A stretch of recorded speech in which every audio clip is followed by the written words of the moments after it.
ભવ્ય સપ્તાહનું આયોજન થાય છે, તો બધા મિત્રો પધારો એવું ભાવભર્યું આમંત્રણ છે.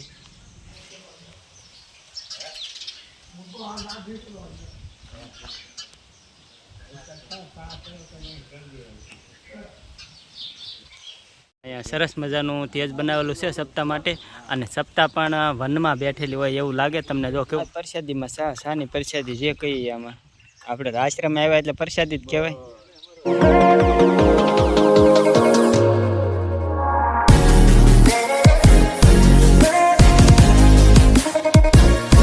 હેલો મિત્રો, કેમ છો બધા? મજામાં થઈશો તો અમારા નવા બ્લોગમાં તમારા બધાનું સ્વાગત છે ને બધાને જય માતાજી. તો આજે આપણે આવી ગયા છીએ ભીલેશ્વર આશ્રમ અગિયાળી, તો સંત શ્રી રામ ભારતી બાપુના આશ્રમે. તો અહીંયા સપ્તાહનું ભવ્ય આયોજન થવાનું છે, અને અત્યારે ફૂલ તૈયારી હાલે છે. તો હાલો તમને આશ્રમની વિઝિટ કરાવી દઉં. તો જો આ બાપુનો ફોટો છે, અને આ એમનો આશ્રમ છે. અને અહીંયા જો સરસ મજાનું સપ્તાહનું આયોજન થાય છે. અને હાલો તમને બાપુના દર્શન કરાવી દઉં. તો અમે બધા આવ્યા છીએ અત્યારે અહીંયા દર્શન કરવા માટે, અને અહીંયા જો સપ્તાહનું ભવ્ય આયોજન છે, અને બધા જો આવી ગયા છીએ અમે અગિયાળી.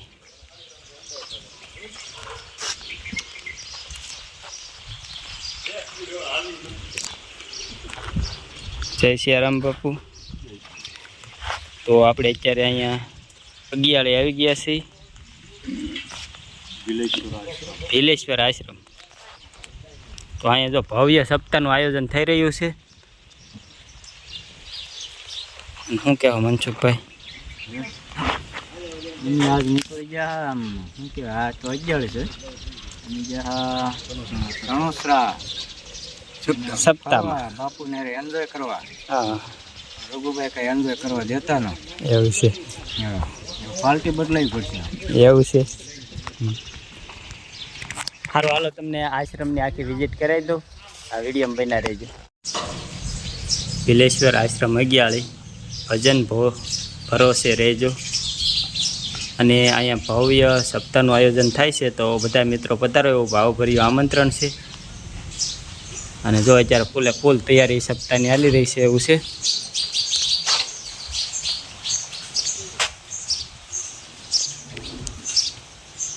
તમે જોઈ શકતા છો કેટલા બધા સકલી ઘર બાંધેલા છે એવું છે.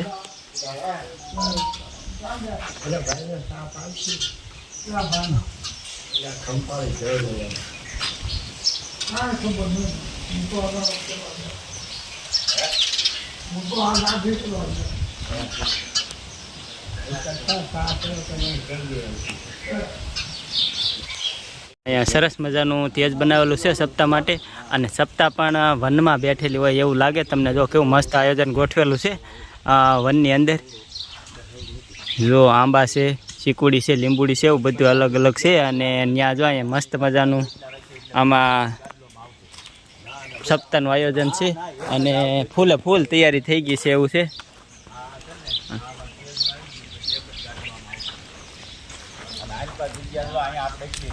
હાલો મિત્રો, જો અત્યારે શાની પ્રસાદી આવી ગઈ છે એવું છે.